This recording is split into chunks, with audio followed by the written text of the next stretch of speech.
dawned on me then how a perfect arrangement can curdle from within. I stood in awe of the quiet ruin we had all agreed to build.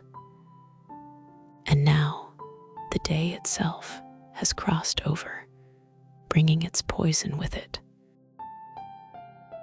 After being long fed with hopes of a speedy visit from Mr. and Mrs. Suckling, the Highbury world were obliged to endure the mortification of hearing that they could not possibly come till the autumn. No such importation of novelties could enrich their intellectual stores at present.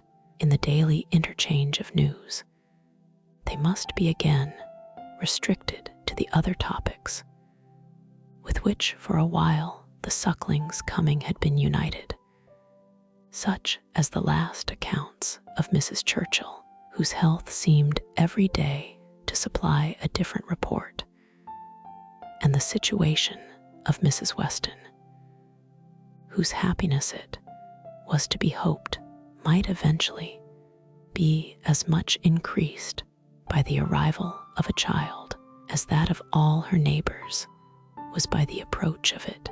Mrs. Elton was very much disappointed. It was the delay of a great deal of pleasure and parade. Her introductions and recommendations must all wait, and every projected party be still only talked of, so she thought at first. But a little consideration convinced her that everything need not be put off. Why should not they explore to Box Hill, though the Sucklings did not come? They could go there again with them in the autumn. It was settled that they should go to Box Hill. That there was to be such a party had been long generally known. It had even given the idea of another. Emma had never been to Box Hill. She wished to see what everybody found so well worth seeing, and she and Mr. Weston had agreed to choose some fine morning and drive thither.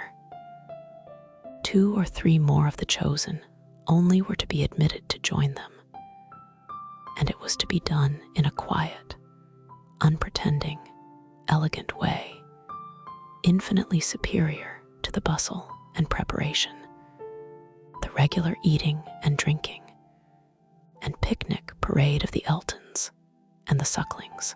This was so very well understood between them that Emma could not but feel some surprise and a little displeasure on hearing from Mr. Weston that he had been proposing to Mrs. Elton, as her brother and sister had failed her, that the 2 parties should unite and go together, and that as Mrs. Elton had very readily acceded to it, so it was to be, if she had no objection. Now, as her objection was nothing but her very great dislike of Mrs. Elton, of which Mr. Weston must already be perfectly aware, it was not worth bringing forward again. It could not be done without a reproof to him, which would be giving pain to his wife, and she found herself therefore obliged to consent to an arrangement which she would have done a great deal to avoid. An arrangement which would probably expose her even to the degradation of being said to be of Mrs. Elton's party. Every feeling was offended, and the forbearance of her outward submission left a heavy arrear due of secret severity in her reflections on the unmanageable goodwill of Mr. Weston's temper. "I am glad you approve of what I have done," said he very comfortably, "but I thought you would. Such schemes as these are nothing without numbers. One cannot have too large a party. A large party secures its own amusement, and she is a good-natured woman after all. One could not leave her out. Emma denied none of it aloud and agreed to none of it in private. It was now the middle of June, and the weather fine, and Mrs. Elton was growing impatient to name the day and settle with Mr. Weston as to pigeon pies and cold lamb, when a lame carriage horse threw everything into sad uncertainty. It might be weeks, it might be only a few days, before the horse were usable.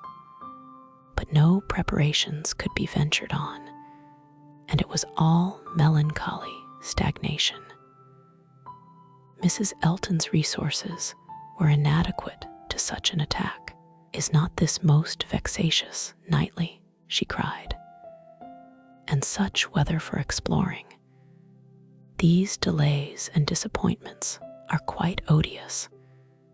What are we to do? The year will wear away at this rate, and nothing done. Before this time last year, I assure you we had had a delightful exploring party from Maple Grove to King's Weston." "You had better explore to Donwell," replied Mr. Knightley. "That may be done without horses. Come and eat my strawberries. They are ripening fast." If Mr. Knightley did not begin seriously, he was obliged to proceed so, for his proposal was caught at with delight, and the "oh, I should like it of all things" was not plainer in words than manner. Donwell was famous for its strawberry beds, which seemed a plea for the invitation. But no plea was necessary. Cabbage beds would have been enough to tempt the lady, who only wanted to be going somewhere. She promised him again and again to come much oftener than he doubted, and was extremely gratified by such a proof of intimacy, such a distinguishing compliment as she chose to consider it. "You may depend upon me," said she. "I certainly will come. Name your day, and I will come. You will allow me to bring Jane Fairfax." "I cannot name a day," said he, "till I have spoken to some others whom I would wish to meet you." "Oh, leave all that to me. Only give me a carte blanche. I am Lady Patroness, you know. It is my party. I will bring friends with me." "I hope you will bring Elton," said he, "but I will not trouble you to give any other invitations." "Oh, now you are looking very sly. But consider, you need not be afraid of delegating power to me. I am no young lady on her preferment. Married women, you know, may be safely authorized. It is my party. Leave it all to me. I will invite your guests." "No," he calmly replied. "There is but one married woman in the world whom I can ever allow to invite what guests she pleases to Donwell, and that one is—" "Mrs. Weston, I suppose," interrupted Mrs. Elton, rather mortified. "No, Mrs. Knightley. Until she is in being, I will manage such matters myself." "Ah, you are an odd creature," she cried, satisfied to have no one preferred to herself. "You are a humorist, and may say what you like. Quite a humorist. Well, I shall bring Jane with me, Jane and her aunt. The rest I leave to you. I have no objections at all to meeting the Hartfield family. Don't scruple. I know you are attached to them. You certainly will meet them if I can prevail, and I shall call on Miss Bates in my way home." "That's quite unnecessary. I see Jane every day. But as you like. It is to be a morning scheme, you know, Knightley. Quite a simple thing. I shall wear a large bonnet and bring one of my little baskets hanging on my arm. Here, probably this basket, with with pink ribbon. Nothing can be more simple, you see, and Jane will have such another. There is to be no form or parade, a sort of gypsy party. We are to walk about your gardens and gather the strawberries ourselves and sit under trees and whatever else you may like to provide. It is to be all out of doors, a table spread in the shade, you know, everything as natural and simple as possible. Is not that your idea? Not quite. My idea of the simple and the natural will be to have the table spread in the dining room, the nature and the simplicity of gentlemen and ladies, with their servants and furniture, I think is best observed by meals within doors. When you are tired of eating strawberries in the garden, there shall be cold meat in the house. Well, as you please, only don't have a great set out. And by the by, can I or my housekeeper be of any use to you with our opinion? Pray be sincere, Knightley, if you wish me to talk to Mrs. Hodges or to inspect anything. I have not the least wish for it, I thank you. Well, but if any difficulties should arise, my housekeeper is extremely clever. I will answer for it that mine thinks herself full as clever and would spurn any body's assistance. I wish we had a donkey. The thing would be for us all to come on donkeys, Jane, Miss Bates, and me, and my caro sposo walking by. I really must talk to him about purchasing a donkey. In a country life, I conceive it to be a sort of necessary, for let a woman have ever so many resources, it is not possible for her to be always shut up at home, and very long walks. You know, in summer there is dust, and in winter there is dirt. You will not find either between Donwell and Highbury. Donwell Lane is never dusty, and now it is perfectly dry. Come on a donkey, however, if you prefer it. You can borrow Mrs. Cole's. I would wish everything to be as much to your taste as possible. That I am sure you would. Indeed, I do you justice, my good friend. Under that peculiar sort of dry, blunt manner, I know you have the warmest heart. As I tell Mr. E., you are a thorough humorist. Yes, believe me, Knightley, I am fully sensible of your attention to me in the whole of this scheme. You have hit upon the very thing to please me. Mr. Knightley had another reason for avoiding a table in the shade. He wished to persuade Mr. Woodhouse, as well as Emma, to join the party, and he knew that to have any of them sitting down out of doors to eat would inevitably make him ill. Mr. Woodhouse must not, under the specious pretense of a morning drive and an hour or two spent at Donwell, be tempted away to his misery. He was invited on good faith. No lurking horrors were to upbraid him for his easy credulity. He did consent. He had not been at Donwell for 2 years. Some very fine morning, he and Emma and Harriet could go very well, and he could sit still with Mrs. Weston while the dear girls walked about the gardens. He did not suppose they could be damp now, in the middle of the day. He should like to see the old house again exceedingly, and should be very happy to meet Mr. and Mrs. Elton and any other of his neighbors. He could not see any objection at all to his and Emma's and Harriet's going there some very fine morning. He thought it very well done of Mr. Knightley to invite them, very kind and sensible, much cleverer than dining out. He was not fond of dining out. Mr. Knightley was fortunate in everybody's most ready concurrence. The invitation was everywhere so well received that it seemed as if, like Mrs. Elton, they were all taking the scheme as a particular compliment to themselves. Emma and Harriet professed very high expectations of pleasure from it, and Mr. Weston, unasked, promised to get Frank over to join them, if possible. A proof of approbation and gratitude which could have been dispensed with.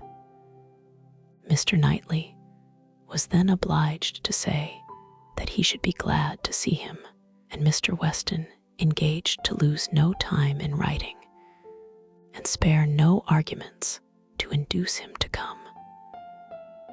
In the meanwhile, the lame horse recovered so fast that the party to Box Hill was again under happy consideration, and at last Donwell was settled for one day and Box Hill for the next, the weather appearing exactly right. Under a bright midday sun, at almost midsummer, Mr. Woodhouse was safely conveyed in his carriage, with one window down, to partake of this al fresco party, and in one of the most comfortable rooms in the Abbey, especially prepared for him by a fire all the morning. He was happily placed, quite at his ease, ready to talk with pleasure of what had been achieved, and advise everybody to come and sit down, and not to heat themselves. Mrs. Weston, who seemed to have walked there on purpose to be tired, and sit all the time with him, remained, when all the others were invited or persuaded out, his patient listener and sympathizer. It was so long since Emma had been at the Abbey that as soon as she was satisfied of her father's comfort, she was glad to leave him and look around her, eager to refresh and correct her memory with more particular observation, more exact understanding of a house and grounds which must ever be so interesting to her and all her family.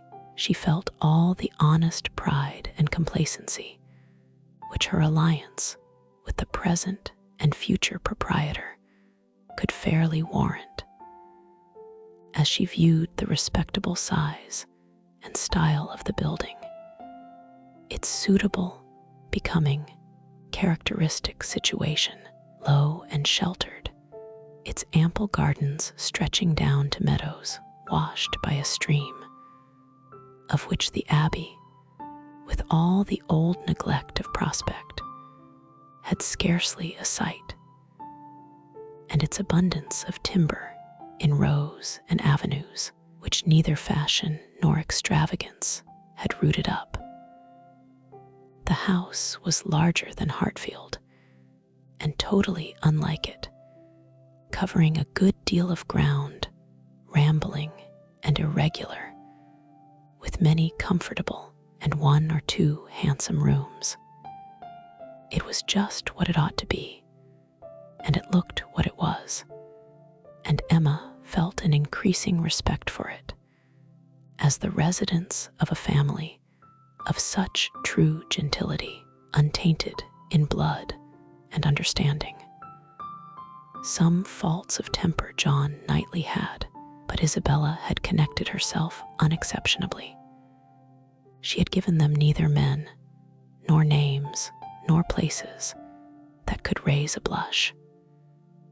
These were pleasant feelings, and she walked about and indulged them till it was necessary to do as the others did, and collect round the strawberry beds. The whole party were assembled, excepting Frank Churchill, who was expected every moment from Richmond, and Mrs. Elton, in all her apparatus of happiness, her large bonnet and her basket, was very ready to lead the way in gathering, accepting, or talking strawberries. And only strawberries could now be thought or spoken of. The best fruit in England, everybody's favorite, always wholesome.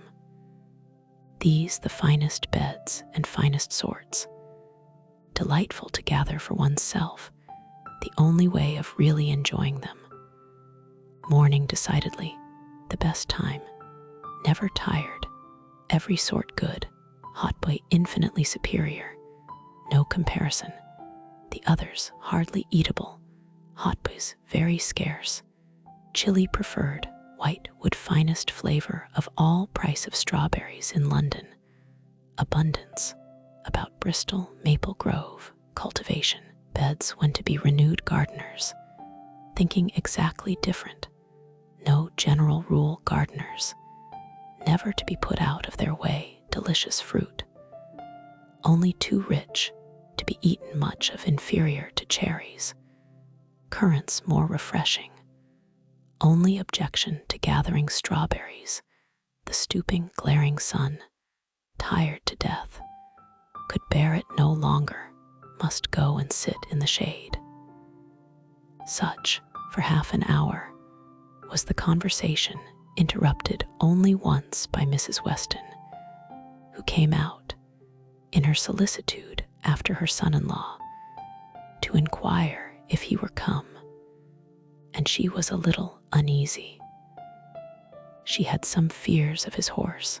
Seats tolerably in the shade were found, and now Emma was obliged to overhear what Mrs. Elton and Jane Fairfax were talking of.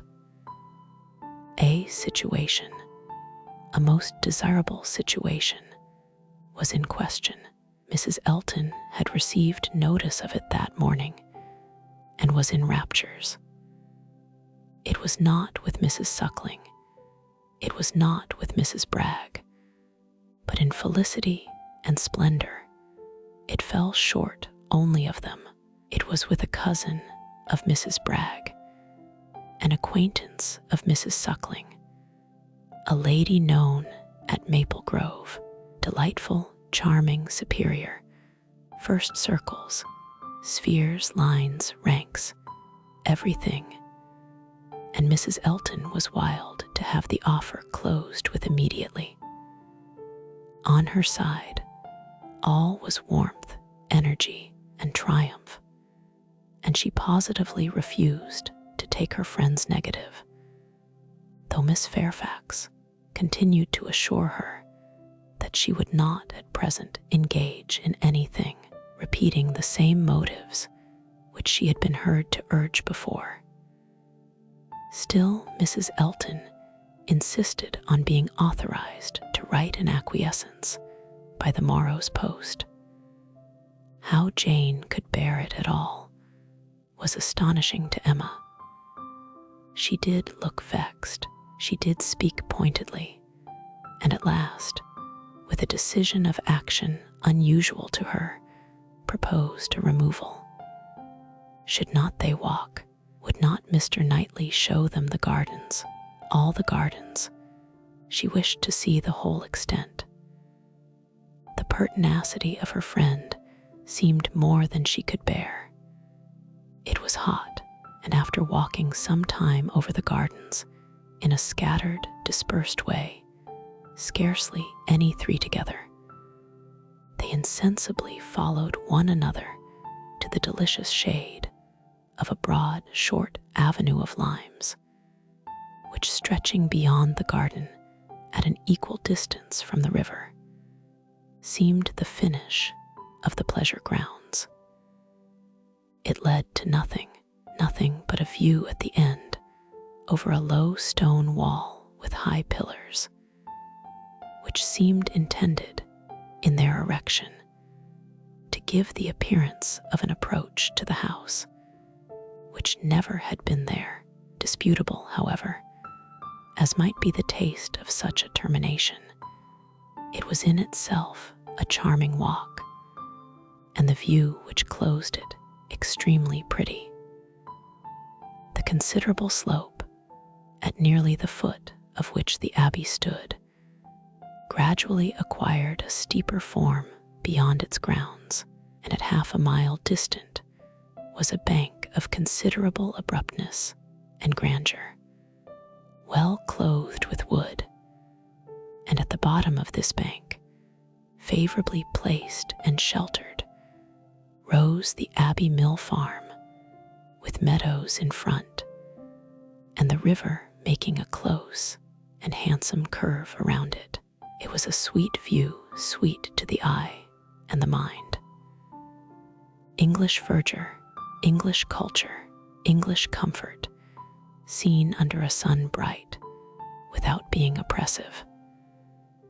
In this walk, Emma and Mr. Weston found all the others assembled, and towards this view she immediately perceived Mr. Knightley and Harriet, distinct from the rest, quietly leading the way. Mr. Knightley and Harriet. It was an odd tete-a-tete, but she was glad to see it. There had been a time when he would have scorned her as a companion and turned from her with little ceremony. Now they seemed in pleasant conversation. There had been a time also when Emma would have been sorry to see Harriet in a spot so favorable for the Abbey Mill Farm, but now she feared it not. It might be safely viewed with all its appendages of prosperity and beauty, its rich pastures, spreading flocks, orchard in blossom, and light column of smoke ascending. She joined them at the wall and found them more engaged in talking than in looking around. He was giving Harriet information as to modes of agriculture, etc., and Emma received a smile which seemed to say, "These are my own concerns. I have a right to talk on such subjects without being suspected of introducing Robert Martin." She did not suspect him. It was too old a story. Robert Martin had probably ceased to think of Harriet. They took a few turns together along the walk. The shade was most refreshing, and Emma found it the pleasantest part of the day. The next remove was to the house. They must all go in and eat, and they were all seated and busy, and still Frank Churchill did not come. Mrs. Weston looked and looked in vain.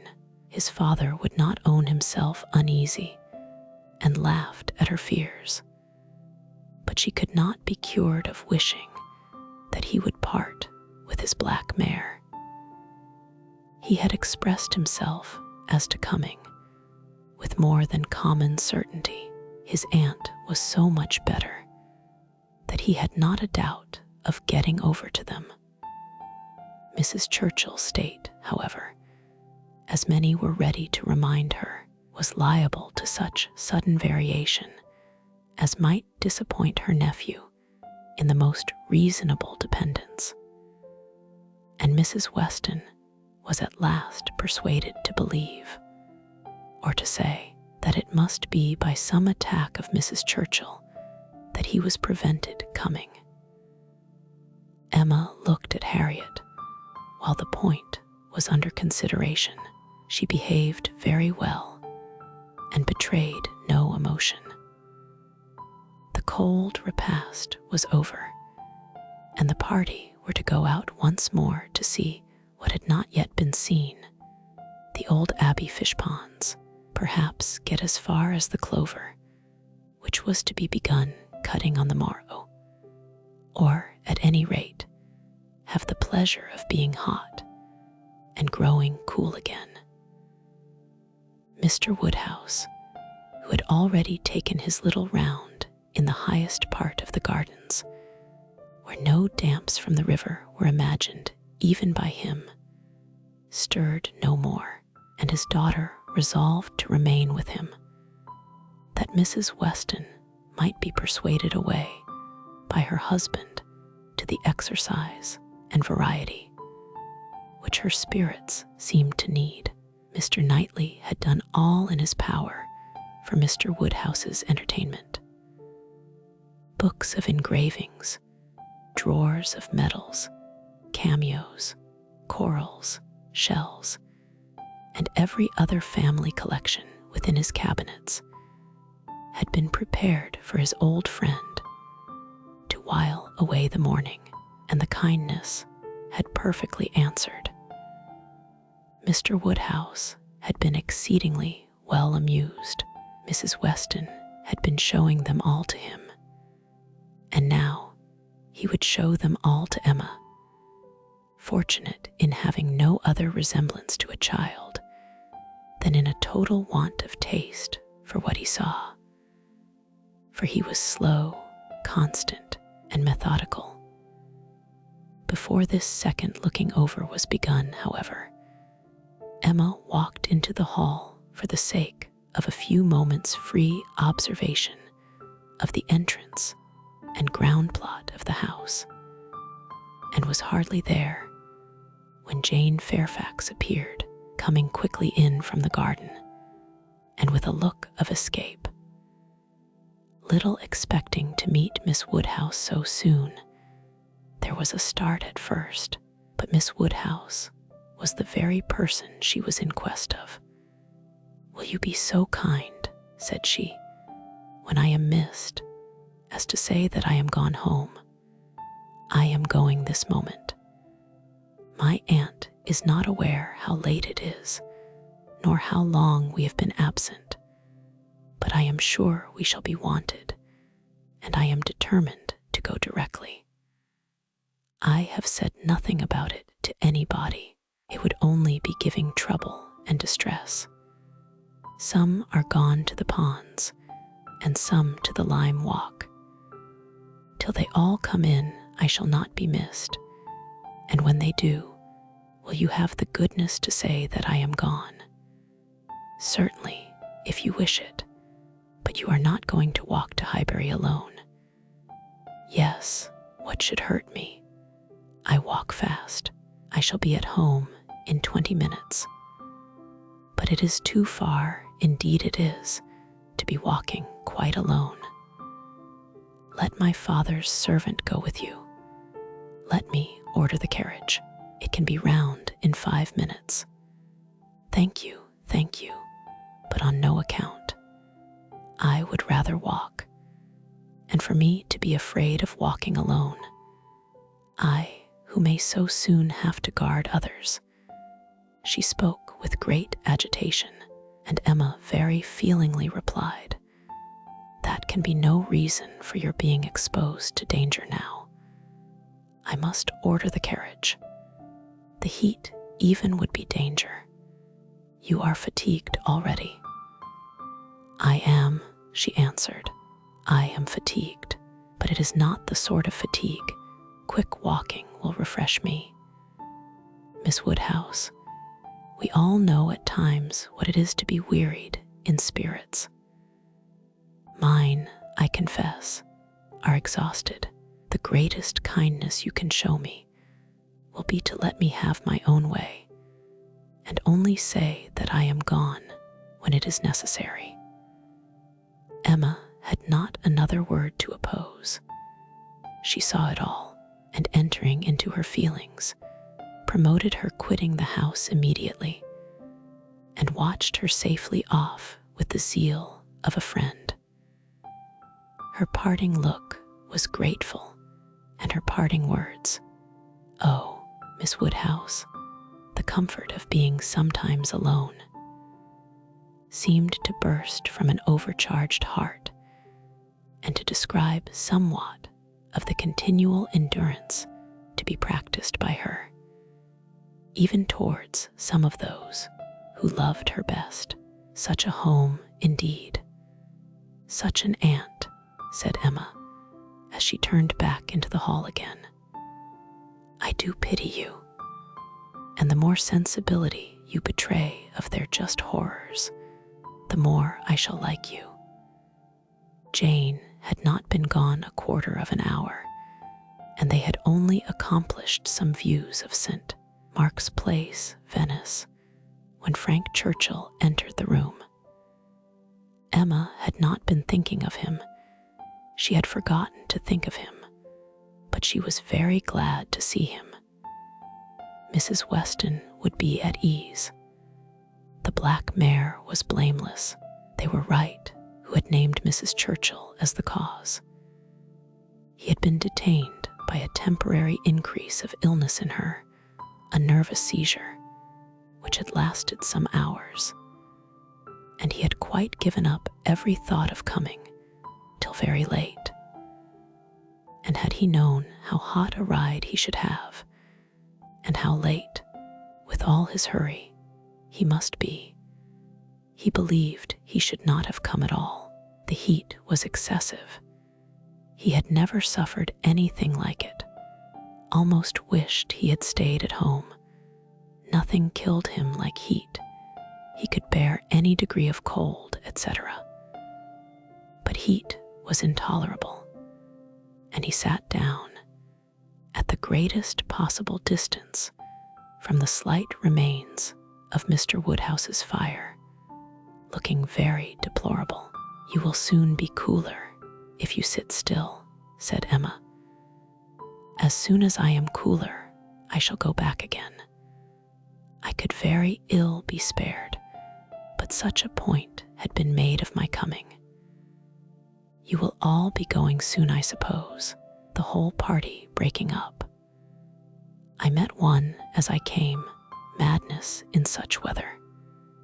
Absolute madness."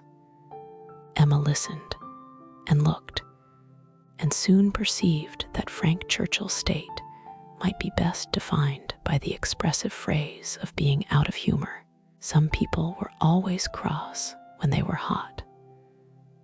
Such might be his constitution, and as she knew that eating and drinking were often the cure of such incidental complaints, she recommended his taking some refreshment.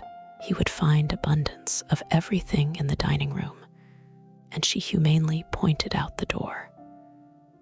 No, he should not eat. He was not hungry. It would only make him hotter. In 2 minutes, however, he relented in his own favor, and muttering something about spruce beer, walked off. Emma returned all her attention to her father, saying in secret, "I am glad I have done being in love with him.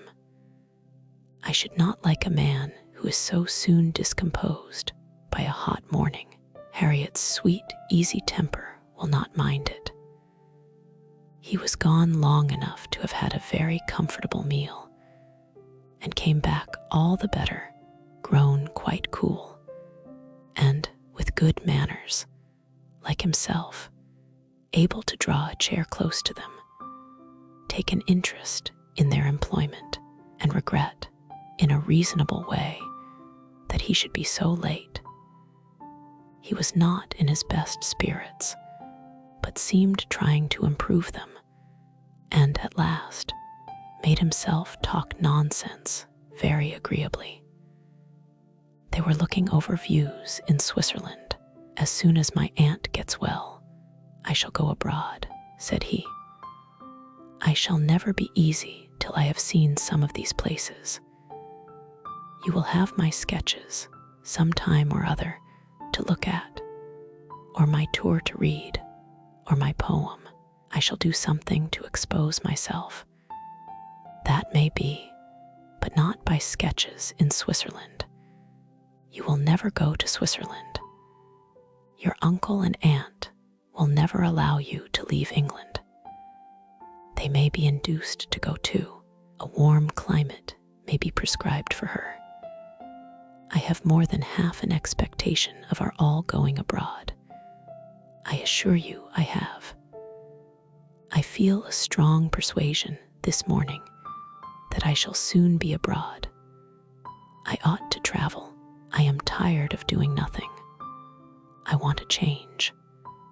I am serious, Miss Woodhouse, Whatever your penetrating eyes may fancy, I am sick of England and would leave it tomorrow if I could.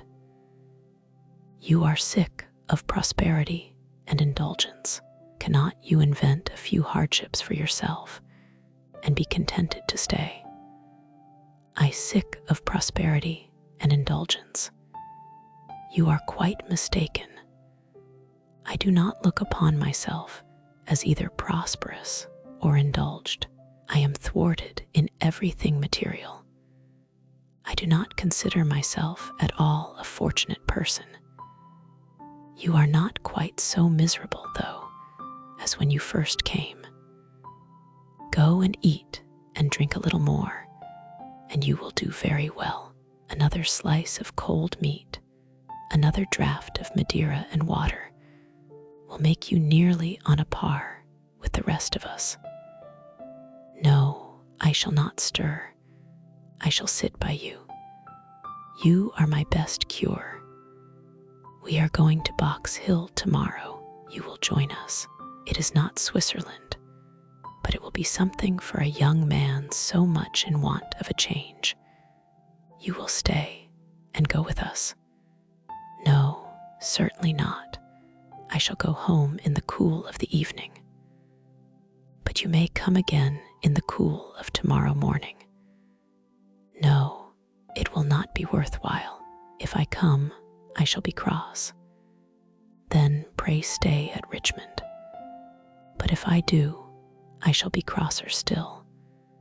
I can never bear to think of you all there without me. These are difficulties which you must settle for yourself. Choose your own degree of crossness. I shall press you no more.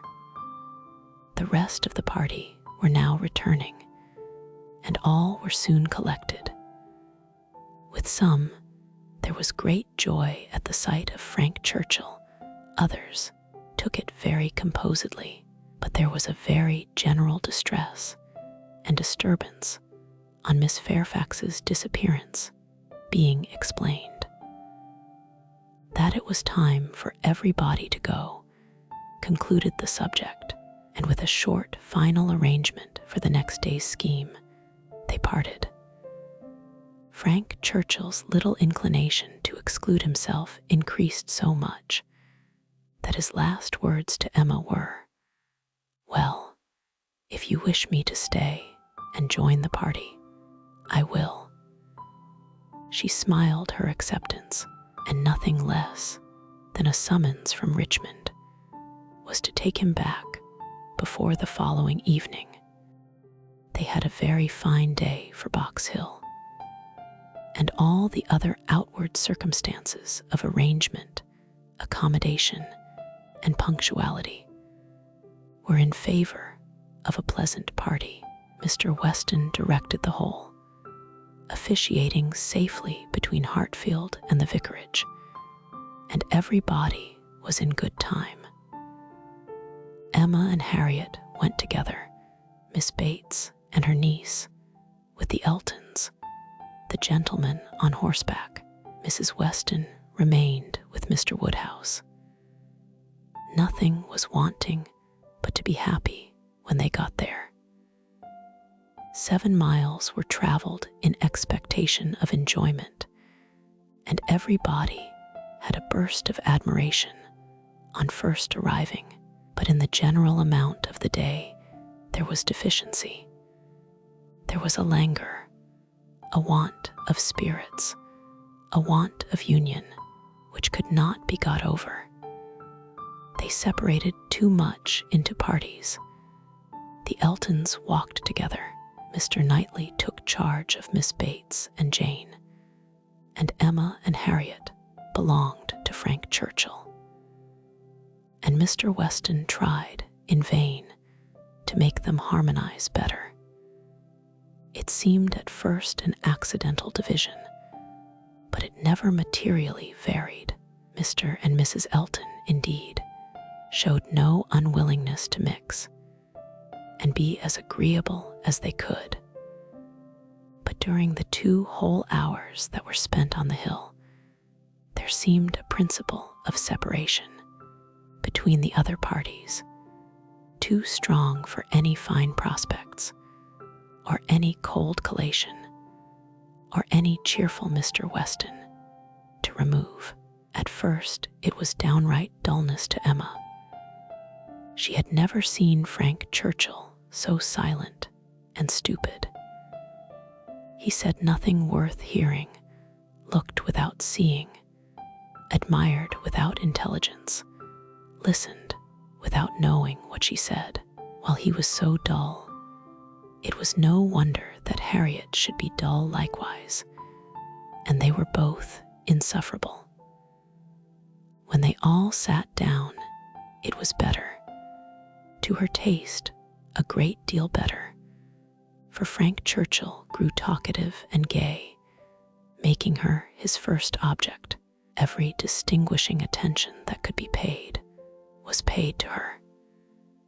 To amuse her and be agreeable in her eyes seemed all that he cared for, and Emma, glad to be enlivened, not sorry to be flattered, was gay and easy too, and gave him all the friendly encouragement, the admission to be gallant, which she had ever given in the first and most animating period of their acquaintance, but which now, in her own estimation, meant nothing, though in the judgment of most people looking on, it must have had such an appearance as no English word. But flirtation could very well describe. Mr. Frank Churchill and Miss Woodhouse flirted together excessively. They were laying themselves open to that very phrase, and to having it sent off in a letter to Maple Grove by one lady, to Ireland by another. Not that Emma was gay and thoughtless from any real felicity. It was rather because she felt less happy than she had expected. She laughed because she was disappointed, and though she liked him for his attentions and thought them all, whether in friendship, admiration, or playfulness, extremely judicious, they were not winning back her heart. She still intended him for her friend. "How much I am obliged to you," said he, "for telling me to come today. If it had not been for you, I should certainly have lost all the happiness of this party. I had quite determined to go away again. Yes, you were very cross, and I do not know what about, except that you were too late for the best strawberries. I was a kinder friend than you deserved, but you were humble. You begged hard to be commanded to come. Don't say I was cross. I was fatigued. The heat overcame me. It is hotter today. Not to my feelings. I am perfectly comfortable today.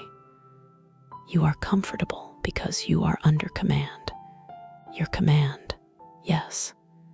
Perhaps I intended you to say so, but I meant self-command. You had, somehow or other, broken bounds yesterday and run away from your own management. But today you are got back again. And as I cannot be always with you, it is best to believe your temper under your own command rather than mine. It comes to the same thing. I can have no self-command without a motive. You order me, whether you speak or not, and you can be always with me. You are always with me.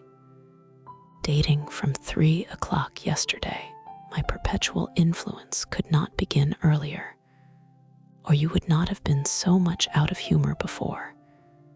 3 o'clock yesterday. That is your date.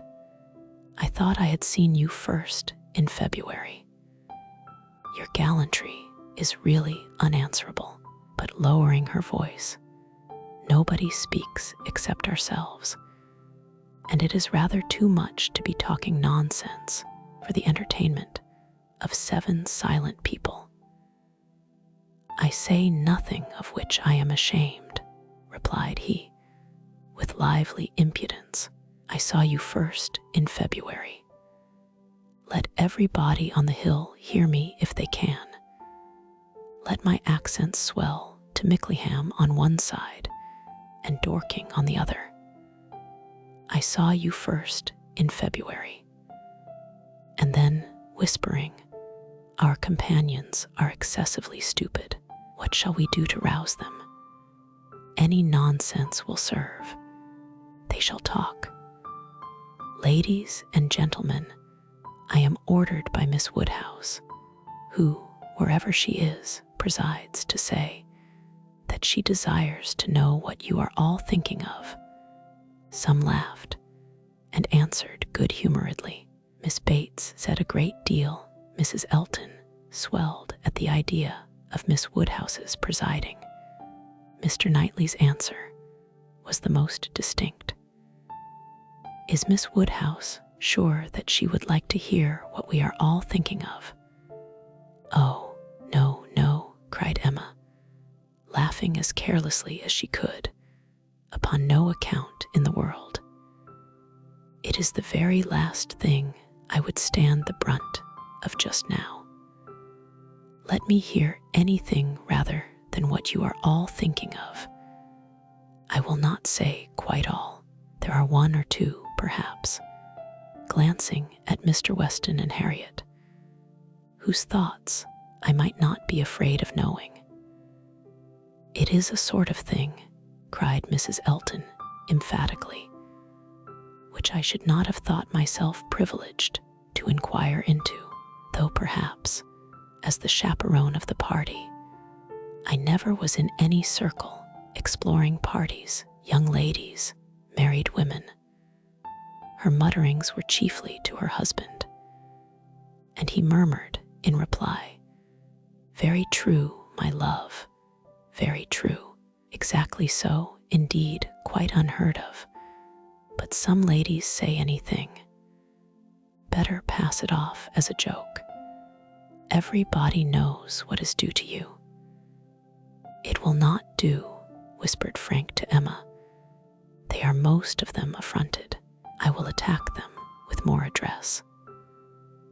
Ladies and gentlemen, I am ordered by Miss Woodhouse to say that she waives her right of knowing exactly what you may all be thinking of, and only requires something very entertaining from each of you, in a general way. Here are 7 of you, besides myself, who, she is pleased to say, am very entertaining already. And she only demands from each of you either one thing very clever, be it prose or verse, original or repeated, or 2 things moderately clever, or 3 things very dull indeed, and she engages to laugh heartily at them all." "Oh, very well," exclaimed Miss Bates. "Then I need not be uneasy. 3 things very dull indeed. That will just do for me, you know. I shall be sure to say 3 dull things as soon as ever I open my mouth, shan't I?" Looking round with the most good-humored dependence on everybody's assent. "Do not you all think I shall?" Emma could not resist. "Ah, ma'am, but there may be a difficulty. Pardon me, but you will be limited as to number, only 3 at once." Miss Bates, deceived by the mock ceremony of her manner, did not immediately catch her meaning, but when it burst on her, it could not anger, though a slight blush showed that it could pain her. "Ah, well, to be sure. Yes, I see what she means," turning to Mr. Knightley, "and I will try to hold my tongue. I must make myself very disagreeable, or she would not have said such a thing to an old friend." "I like your plan," cried Mr. Weston. "Agreed, agreed. I will do my best. I am making a conundrum. How will a conundrum reckon?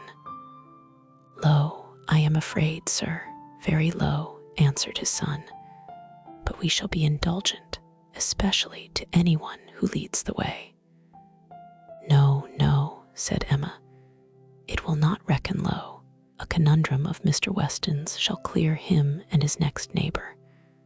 Come, sir, pray let me hear it." "I doubt its being very clever myself," said Mr. Weston.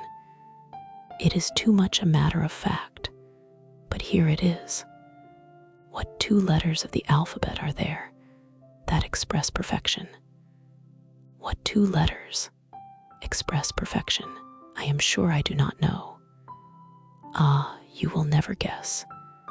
You, to Emma, I am certain, will never guess. I will tell you, M and A, Emma. Do you understand?" Understanding and gratification came together. It might be a very indifferent piece of wit, but Emma found a great deal to laugh at and enjoy in it. And so did Frank and Harriet. It did not seem to touch the rest of the party equally. Some looked very stupid about it, and Mr. Knightley gravely said, "This explains the sort of clever thing that is wanted, and Mr. Weston has done very well for himself, but he must have knocked up everybody else. Perfection should not have come quite so soon." "Oh, for myself, I protest I must be excused," said Mrs. Elton. "I really cannot attempt. I am not at all fond of the sort of thing. I had an acrostic once sent to me upon my own name, which I was not at all pleased with. I knew who it came from. An abominable puppy. You know who I mean," nodding to her husband. "These kind of things are very well at Christmas, when one is sitting round the fire, but quite out of place, in my opinion, when one is exploring about the country in summer. Miss Woodhouse must excuse me. I am not one of those who have witty things at everybody's service. I do not pretend to be a wit. I have a great deal of vivacity in my own way, but I really must be allowed to judge when to speak and when to hold my tongue. Pass us, if you please, Mr. Churchill.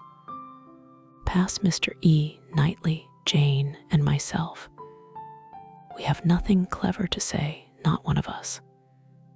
"Yes, yes, pray pass me," added her husband, with a sort of sneering consciousness. "I have nothing to say that can entertain Miss Woodhouse or any other young lady. An old married man, quite good for nothing. Shall we walk, Augusta?" "With all my heart. I am really tired of exploring so long on one spot. Come, Jane, take my other arm." Jane declined it, however, and the husband and wife walked off. "Happy couple," said Frank Churchill, as soon as they were out of hearing. "How well they suit one another. Very lucky marrying as they did, upon an acquaintance formed only in a public place. They only knew each other, I think, a few weeks in Bath. Peculiarly lucky. For as to any real knowledge of a person's disposition that Bath, or any public place, can give, it is all nothing. There can be no knowledge. It is only by seeing women in their own homes, among their own set, just as they always are, that you can form any just judgment. Short of that, it is all guess and luck, and will generally be ill luck. How many a man has committed himself on a short acquaintance, and rooted all the rest of his life. Miss Fairfax, who had seldom spoken before, except among her own confederates, spoke now. Such things do occur, undoubtedly. She was stopped by a cough. Frank Churchill turned towards her to listen. "You were speaking," said he gravely. She recovered her voice. "I was only going to observe that though such unfortunate circumstances do sometimes occur both to men and women, I cannot imagine them to be very frequent. A hasty and imprudent attachment may arise, but there is generally time to recover from it afterwards. I would be understood to mean that it can be only weak, irresolute characters whose happiness must be always at the mercy of chance, who will suffer an unfortunate acquaintance to be an inconvenience, an oppression forever." He made no answer, merely looked and bowed in submission, and soon afterwards said, in a lively tone, "Well, I have so little confidence in my own judgment that whenever I marry, I hope somebody will choose my wife for me. Will you," turning to Emma, "will you choose a wife for me? I am sure I should like anybody fixed on by you. You provide for the family, you know," with a smile at his father. "Find somebody for me. I am in no hurry. Adopt her, educate her, and make her like myself. By all means, if you can. Very well. I undertake the commission. You shall have a charming wife. She must be very lively and have hazel eyes. I care for nothing else. I shall go abroad for a couple of years, and when I return, I shall come to you for my wife. Remember." Emma was in no danger of forgetting. It was a commission to touch every favorite feeling. Would not Harriet be the very creature described? Hazel eyes excepted. 2 years more might make her all that he wished. He might even have Harriet in his thoughts at the moment. Who could say? Referring the education to her seemed to imply it. "Now, ma'am," said Jane to her aunt, "shall we join Mrs. Elton?" "If you please, my dear, with all my heart. I am quite ready." I was ready to have gone with her, but this will do just as well. We shall soon overtake her. There she is. No, that's somebody else. That's one of the ladies in the Irish car party. Not at all like her. Well, I declare, they walked off, followed in half a minute by Mr. Knightley, Mr. Weston, his son, Emma, and Harriet only remained, and the young man's spirits now rose to a pitch almost unpleasant. Even Emma grew tired at last of flattery and merriment, and wished herself rather walking quietly about with any of the others, or sitting almost alone, and quite unattended too, in tranquil observation of the beautiful views beneath her. The appearance of the servants looking out for them to give notice of the carriages was a joyful sight, and even the bustle of collecting and preparing to depart, and the solicitude of Mrs. Elton to have her carriage first, were gladly endured in the prospect of the quiet drive home, which was to close the very questionable enjoyments of this day of pleasure. Such another scheme, composed of so many ill-assorted people, she hoped never to be betrayed into again. While waiting for the carriage, she found Mr. Knightley by her side. He looked around, as if to see that no one were near, and then said, "Emma, I must once more speak to you as I have been used to do. A privilege rather endured than allowed, perhaps, but I must still use it. I cannot see you acting wrong without a remonstrance. How could you be so unfeeling to Miss Bates? How could you be so insolent in your wit to a woman of her character, age, and situation? Emma, I had not thought it possible. Emma recollected, blushed, was sorry, but tried to laugh it off. Nay, how could I help saying what I did? Nobody could have helped it. It was not so very bad. I dare say she did not understand me. I assure you she did. She felt your full meaning. She has talked of it since. I wish you could have heard how she talked of it, with what candor and generosity. I wish you could have heard her honoring your forbearance in being able to pay her such attentions as she was forever receiving from yourself and your father, when her society must be so irksome. Oh, cried Emma, I know there is not a better creature in the world, but you must allow that what is good and what is ridiculous are most unfortunately blended in her. They are blended, said he, I acknowledge, and were she prosperous, I could allow much for the occasional prevalence of the ridiculous over the good. Were she a woman of fortune, I would leave every harmless absurdity to take its chance. I would not quarrel with you for any liberties of manner. Were she your equal in situation, but Emma, consider how far this is from being the case. She is poor. She has sunk from the comforts she was born to, and if she live to old age, must probably sink more. Her situation should secure your compassion. It was badly done, indeed. You, whom she had known from an infant, whom she had seen grow up from a period when her notice was an honor, to have you now in thoughtless spirits, and the pride of the moment, laugh at her, humble her, and before her niece, too, and before others, many of whom, certainly some, would be entirely guided by your treatment of her. This is not pleasant to you, Emma, and it is very far from pleasant to me, but I